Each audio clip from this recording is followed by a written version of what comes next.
नमस्कार। कैसे हैं आप लोग? मेरे ख्याल से अच्छे होंगे। अपनी पढ़ाई लिखाई खूब अच्छे से कर रहे होंगे।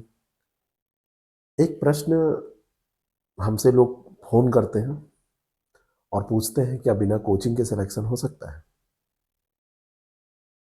अब मैं भी क्योंकि एक कोचिंग का संचालक हूं, मैं भी कोच करता हूं। लेकिन जब आप लोग ये प्रश्न पूछते हैं तो ईमानदारी के साथ बताना भी मेरा फर्ज बनता है। ऐसा नहीं है कि सारी चीजें अपने लाभ के लिए ही की जाए, और सुझाव तो कभी गलत किसी को देना ही नहीं चाहिए। आप लोग कोचिंग का मतलब क्या समझते हैं? कोचिंग का मतलब आप समझते हैं कि एक बिल्डिंग जिसमें बैठकर पढ़ना, जहां पर टीचर्स हो और वो टीचर्स आपको पढ़ा रहे हैं, या आप समझते हैं कि एक व्यक्ति हो कोई आपको कोच करे, ऐसे ही समझते हैं। उसके कुछ चार्जेज होते हैं। तो दूसरी बात समस्या ये होती है, यहां तक जाना पड़ता है। आप हो सकता है गांव में रह रहे हो सकता है आप कहीं दूर दराज ऐसे एरियाज में रह रहे हो जहाँ पे कोचिंग ना हो। खास करके सिविल सर्विसेज की कोचिंग छोटे शहरों में नहीं पाई जाती है और हर जगह मिलती नहीं है। और आपकी क्षमता नहीं है कि आप बड़े शहर में जाकर वहाँ पर रहकर पढ़ाई करें, तो समस्या होती है। तो मैं ये कहता हूँ कि हाँ, हो सकता है एस बिना कोचिंग के भी सिलेक्शन हो सकता है। लेकिन कोचिंग का मतलब केवल ये मत समझिए कि एक बिल्डिंग में बैठ के पढ़ना। कोचिंग का मतलब केवल ये मत समझिए कि टीचर पढ़ा के ही तभी सिलेक्शन करा सकते हैं। कुछ बातें हैं जो आप करेंगे तो निश्चित तौर पर सिलेक्शन आपका हो जाएगा।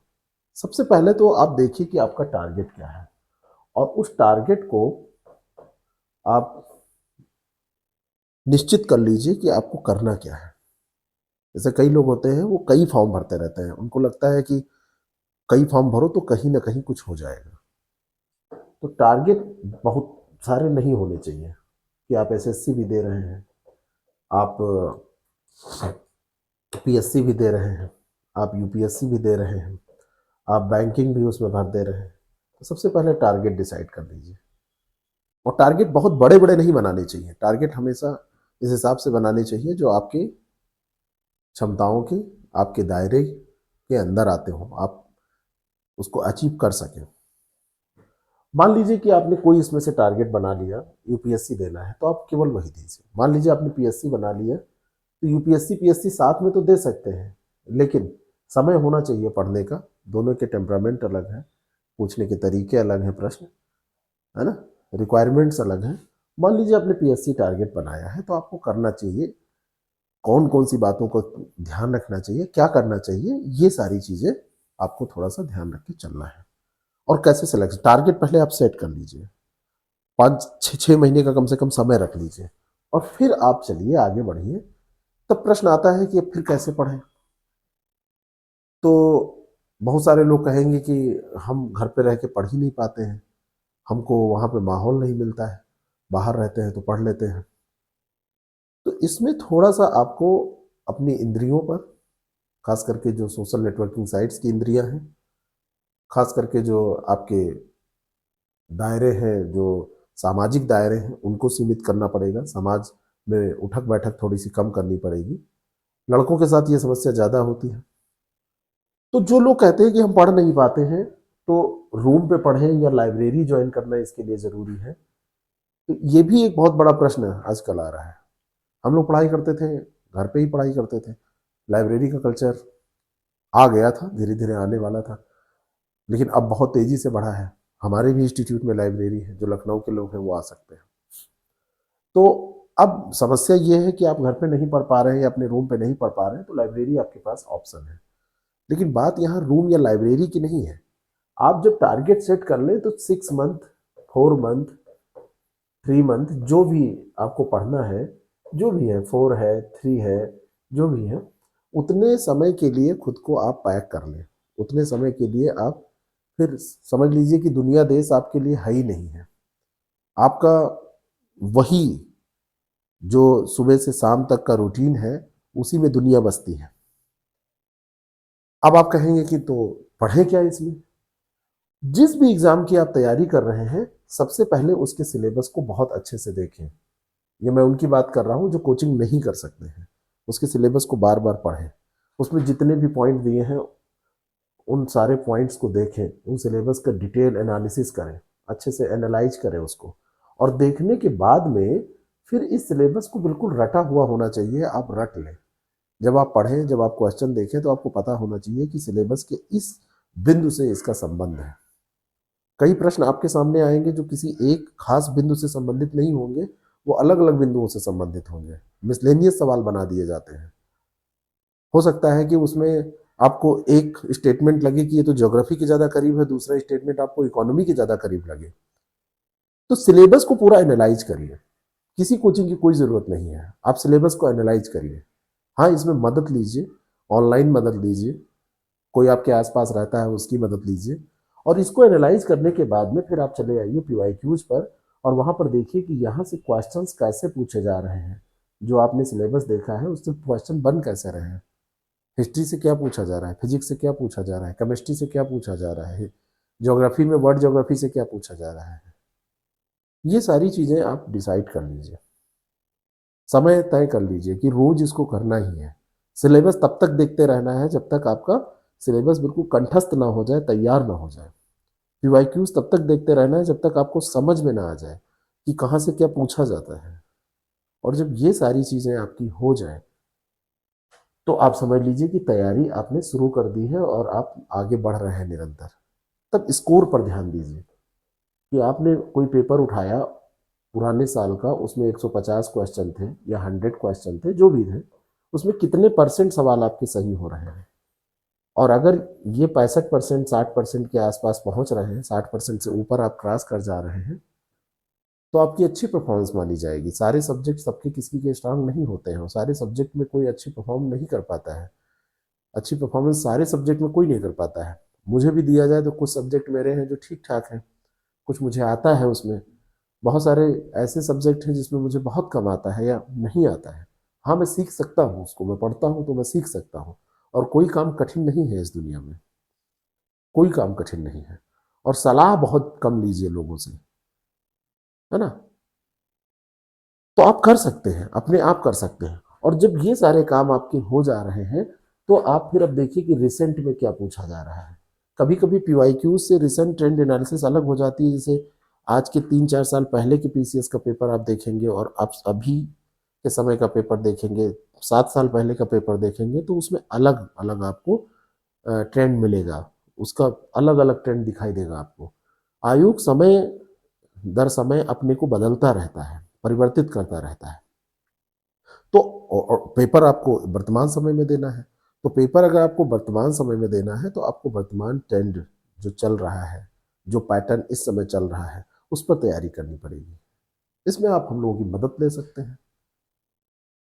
लोग कहते हैं कि पीवाईक्यूज अब केवल काम नहीं करेंगे, तो पीवाईक्यूज नहीं काम करेंगे तो एक चीज़ और है। जैसे लोग जब कहते हैं कि आपको कोचिंग करने की जरूरत नहीं है, तो कई बार लोग बता देते हैं कि कोई पीवाईक्यूज वाईक्यूज बस देख लीजिए, कोई टेस्ट सीरीज ज्वाइन करने की जरूरत नहीं है। वहीं पे आप धोखा खा जाते हैं। आपको अपने सिलेक्शन से मतलब है। आपने कोई कसम नहीं खाई है कि किसी का मटेरियल नहीं पढ़ेंगे। आप पीवाईक्यू से पुराने ट्रेंड को पकड़ेंगे, लेकिन अभी की जो टेस्ट सीरीज है उस टेस्ट सीरीज से नए ट्रेंड को पकड़ेंगे। तो किसी इंस्टीट्यूट की आप टेस्ट सीरीज उठाइए, हमारी इंस्टीट्यूट की टेस्ट सीरीज की गारंटी हम लेते हैं कि वो नए ट्रेंड पे है। आप उठाइए और उस टेस्ट सीरीज को आप करिए, उसमें पुराने क्वेश्चंस भी हो, नए क्वेश्चंस कुछ हो, पूरे सिलेबस को कवर करने वाली टेस्ट सीरीज हो। टेस्ट सीरीज ऐसी ज्वाइन करिए जिसमें पहले सेक्शनल टेस्ट हो, फिर बाद में फुल लेंथ टेस्ट हो। सेक्शनल टेस्ट इस तरीके से डिवाइड किए गए हो कि पूरे सिलेबस को कवर कर रहे हो।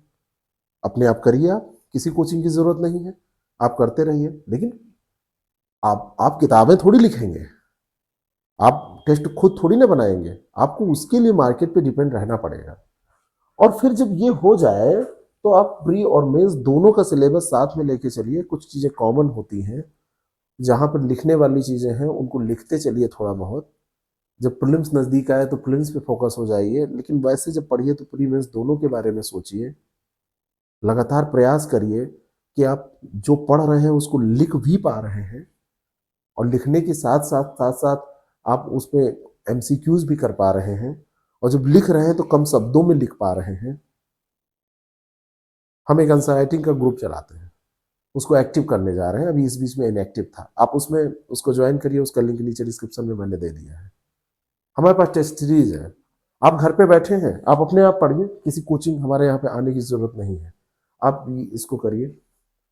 लेकिन कसम नहीं खाना है कि हमको बिल्कुल अब मार्केट का कोई चीज पढ़ना ही नहीं है। जो काम मार्केट कर रहा है वो काम खुद आप बैठ के करेंगे, पीछे हो जाएंगे। आपको वो काम नहीं करना है, क्योंकि उसके लिए और लोग बैठे हैं करने के लिए। आप वही काम करने लगेंगे तब तो आप पीछे हो जाएंगे, क्योंकि दूसरा पका पकाया खा रहा है और आप धान उगा रहे हैं, उसके बाद में फिर पुलाव बना रहे हैं, और मार्केट में रेडीमेड पुलाव उपलब्ध है। तो अगर कंपटीशन होगा कि पहले पुलाव कौन बना के लाता है, तो एक खरीद के ला रहा है बना बनाया, और आप अभी खेत में जुताई कर रहे हैं कि हम पहले खेत तैयार करेंगे। जहां पे दिक्कत आए तो आप कोर्सेज भी ज्वाइन करिए। ऑनलाइन आजकल बड़े सस्ते कोर्सेज हैं, आपको कहीं जाने की जरूरत नहीं है। आप अपने दूर दराज एरिया गांव में बैठे हैं, आपको तैयारी करना है, आरओ की तैयारी करना है, पीसीएस की तैयारी करना है, बीओ की तैयारी करना है, आप उन कोर्सेज को ज्वाइन कर लीजिए। कुछ उसमें से पढ़िए, कुछ अपने आप करिए, समझिए, चीज़ों को करिए। तो मेरा उत्तर है कि हाँ, बिना किसी बिल्डिंग में जाए, बिना कोचिंग किए आपका काम हो सकता है, बहुत कम पैसे में काम हो सकता है ना। अब आप लोग कहेंगे कि आप तो बता रहे हैं बिना कोचिंग के, और फिर अपनी कोचिंग की बात बता रहे हैं। मैंने ये नहीं कहा है कि बिना पढ़े सिलेक्शन हो जाएगा, और मैंने ये नहीं कहा है कि इसी को पढ़ने से होगा।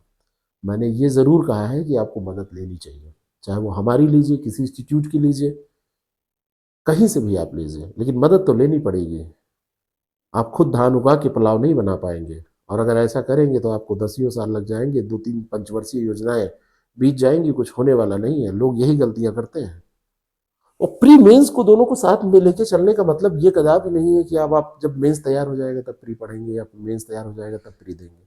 इसका मतलब है कि जो पढ़ा उसमें एमसीक्यू भी कर लिया, जो पढ़ा उसको लिखने की क्षमता भी हम डेवलप कर रहे हैं। अगर आपके एग्जाम में उसकी जरूरत है तो। अब आरओ के एग्जाम में जरूरत नहीं है तो ठीक है, पीसीएस के एग्जाम में जरूरत है तो वहां पे लिखते भी चलिए, बीओ के एग्जाम में जीएस की जरूरत है तो वहां पे लिखते चलिए। इस तरीके से आप करिए तो आपकी तैयारी निश्चित तौर पर अच्छी हो जाएगी, और आप बिना कोचिंग, बिना किसी बिल्डिंग के अंदर बैठ के 5-5 घंटे की क्लास करने से बच जाएंगे, और आपका सिलेक्शन हो जाएगा। अगर आपको कोई बात और पूछनी होगी, कुछ बात आपको जानकारी चाहिए होगी, तो आप हमको मैसेज कीजिएगा कमेंट बॉक्स में, हम आपको ज़रूर बताएंगे, हेल्प करेंगे। Thank you so much.